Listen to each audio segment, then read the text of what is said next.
vou receber aqui o nosso amigo Diego Pautasso, professor de Ciência Política e Relações... Ô, Diego, você é professor na Universidade Federal do Rio Grande do Sul, certo? É de Relações Internacionais ou Ciência Política? Sou professor do Colégio Militar de Porto Alegre, de Geografia, e professor convidado da especialização da URGS, de Relações Internacionais. É isso aí. Então, Diego, mais uma vez, bem-vindo. Tudo bem com você? Como é que está esse chimarrão aí? Tudo tranquilo. Aproveitando aqui um chimarrão, porque está chovendo e bastante frio, não está um clima muito ameno, amistoso. Você mora em Porto Alegre, né? Porto Alegre. Estamos sofrendo há um bom tempo aí com as chuvas, com as inundações, situação terrível. Maravilha. Quer dizer, maravilha. Solidariedade, Diego. Diego, vamos conversar um pouco sobre geopolítica. Coloquei como manchete principal de hoje o ataque grotesco do exército de Israel a Rafah, né, queimando viva cerca de 40 pessoas, chocando mais ainda a comunidade internacional, porque Israel está sob cerco de tribunais internacionais. A Corte Internacional de Justiça tinha emitido uma ordem para que Israel não atacasse Rafah. Ele ignorou essa ordem, atacou Rafah de maneira particularmente brutal, a ponto do próprio Netanyahu, primeiro-ministro de Israel, vir a público dizer que é um erro trágico, o que é um escárnio, né? Porque se você joga 8 mísseis numa área mais densamente povoada da humanidade, é claro que você vai causar uma série de mortes. Então, eu queria um comentário seu só sobre essa situação bizarra que o mundo vive hoje, em que Israel, aí sob o cerco internacional, dos tribunais internacionais, comunidade internacional toda emitindo comunicados e exigências, o mundo inteiro em estado de choque, e os estudantes se levantando nas universidades americanas, europeias, contra o genocídio em Gaza. E Israel ignora tudo isso, né? Continua. É a situação mais cruel que eu já testemunhei em toda a minha vida. Sabe? A única comparação possível realmente é com o nazismo, né?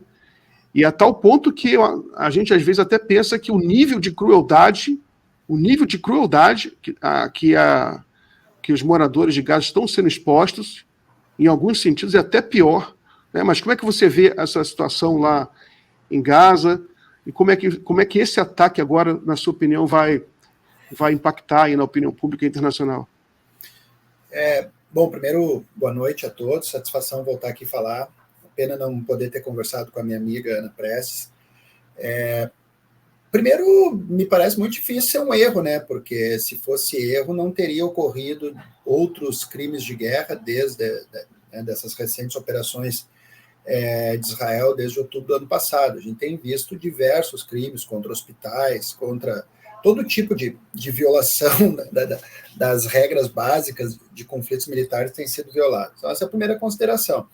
A segunda consideração é que isso prova que Israel está absolutamente querendo dobrar a aposta, né? Ou seja, como você chamou aí, o cerco diplomático e jurídico internacional, realmente, como se diz, entra por um ouvido e sai por outro. Eles estão dispostos a dobrar a aposta, esticar a corda, não ficaram nem um pouco intimidados por isso.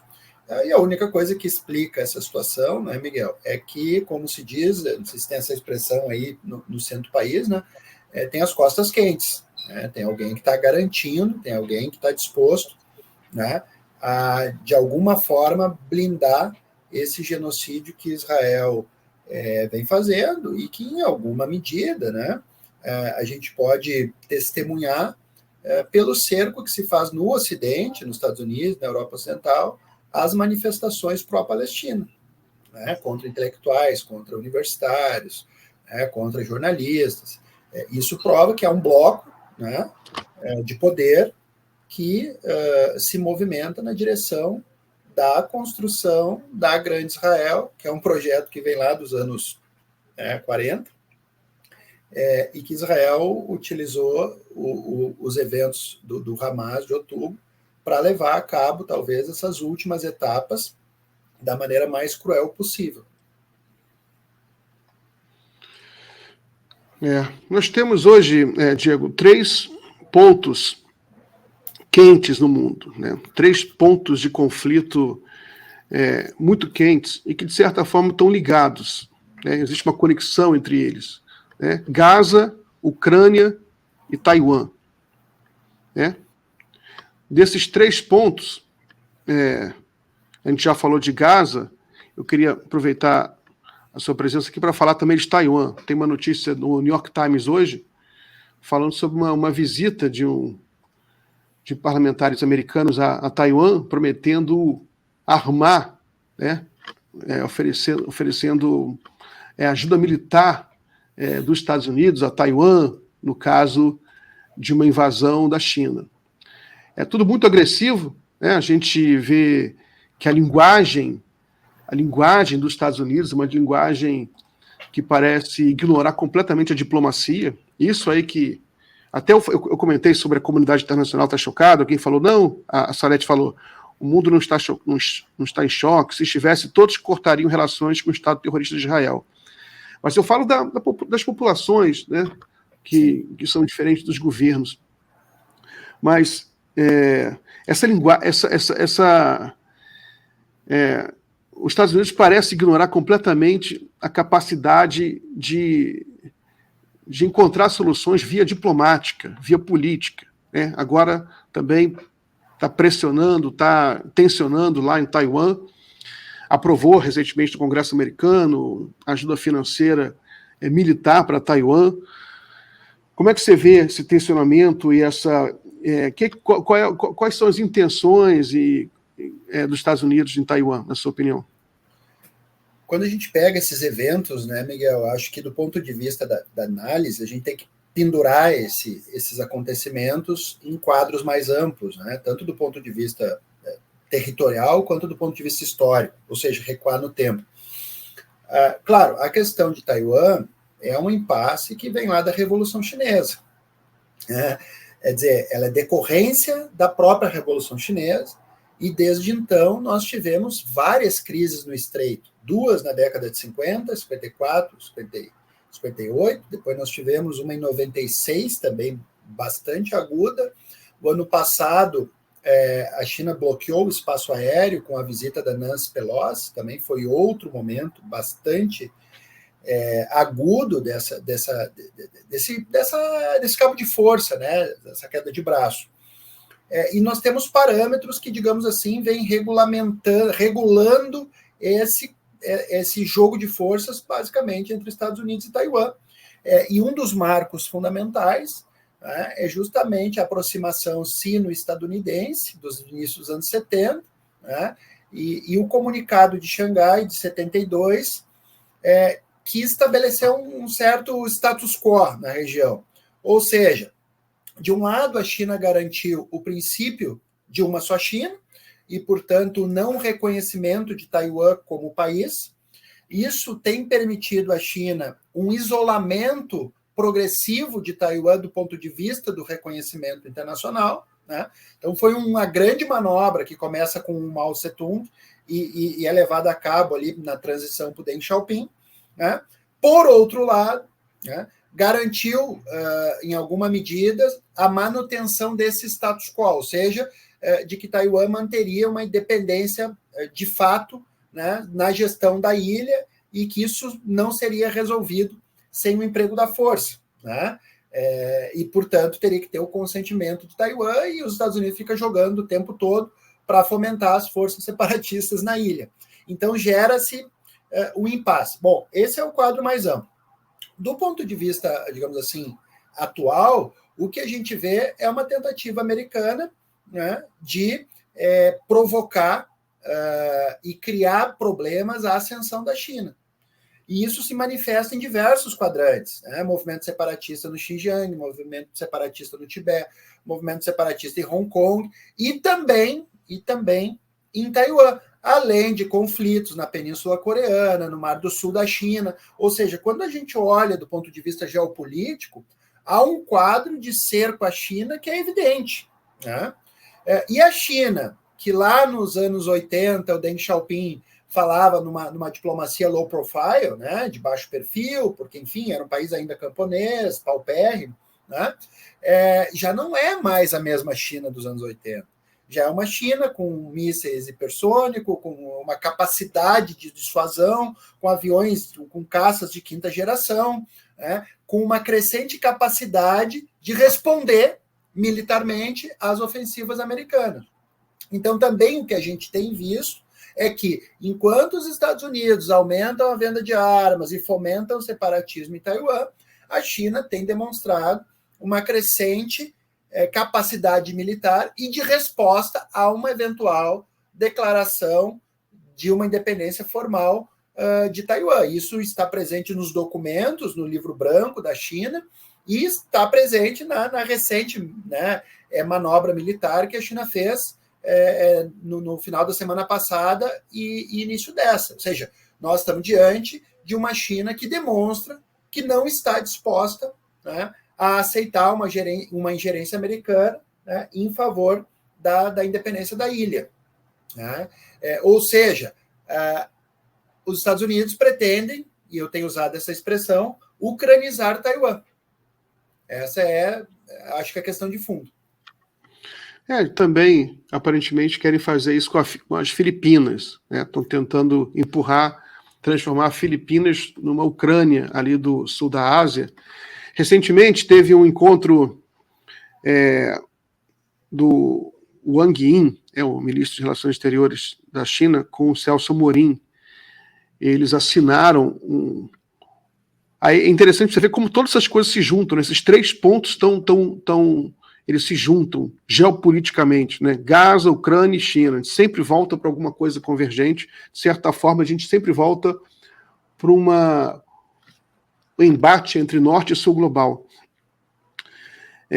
O Celso Amorim foi à China, se encontrou com o Wang Yi e assinaram um comunicado. Eu achei isso muito importante. Eu queria saber a sua opinião, porque mostra a importância que a China dá ao Brasil, né, para uma matéria de importância fundamental para a paz mundial hoje, que é a guerra na Ucrânia.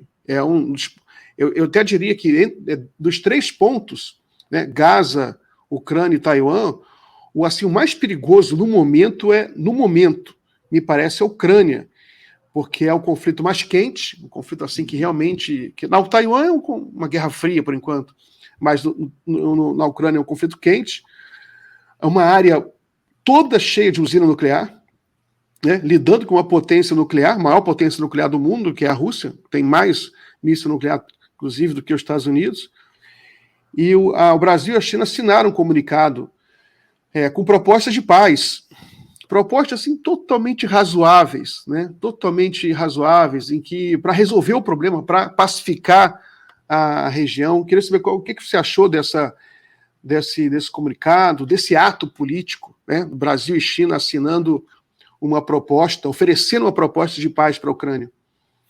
Eu daria até um passo atrás antes de comentar isso, Miguel, que, semana passada, o encontro do ministro das Relações Exteriores da China com o ministro das Relações Exteriores da Rússia foi pontuado por declarações muito duras e um grau de alinhamento ou de convergência da agenda dessas 2 potências que é crescente, né, desde o início do século XXI. Né? E agora, né, essa articulação também do Brasil com a China e uma crescente densidade, né, dessa articulação diplomática do sul global sinaliza que nós estamos diante de novas configurações de poder, não há a menor dúvida disso. Talvez o que a guerra da Ucrânia tenha nos mostrado é que a capacidade do Atlântico Norte, dos Estados Unidos e da Europa Ocidental, de fazer como outrora, isolar países, através de embargos, através de cercos diplomáticos, políticos, de estrangular economias, né? De produzir, enfim, coesões ante esse país que é objeto de cerco, né? No caso, a Rússia, se mostrou completamente inócuo, né? Inclusive, aliados dos Estados Unidos, né, continuaram comprando petróleo da Rússia, aumentou o fluxo comercial, a Rússia ultrapassou a Alemanha, se transformou no maior PIB da Europa, o Putin aumentou sua legitimidade política, né? E essas movimentações de players importantes, como você destacou, né, China, Brasil, Rússia, enfim, BRICS de uma maneira geral, mostra que essa estratégia ou essa capacidade que os Estados Unidos tinham está se fragilizando. Agora, me parece, né, que os Estados Unidos tenderão a levar esse conflito até as últimas forças ucranianas, infelizmente, né? E aí, bem, deve se estender mais, porque logo no início do conflito, o Putin e o Zelensky haviam chegado a um termo de resolução, e os Estados Unidos, naquele contexto, empurrou o Zelensky à continuidade do conflito. E é o que a gente está vendo, quer dizer, os Estados Unidos não está, em nenhum momento, nem na Palestina, nem em Taiwan, nem na Ucrânia, nem no Mar do Sul da China, disposto a ser um agente, digamos assim, do multilateralismo, da governança mundial. Os Estados Unidos têm sido o império do caos, o império da guerra. E isso é, ao mesmo tempo, um sinal ainda da sua força, mas é um sinal também da sua fraqueza, ou seja, da incapacidade de entender essas novas correlações de força, essas novas configurações de poder que estão emergindo no mundo. Muito bem. Diego, agradeço a sua participação. Vai ficar um pouco curtinha a nossa entrevista, mas já a gente conversamos aqui em 20 minutos.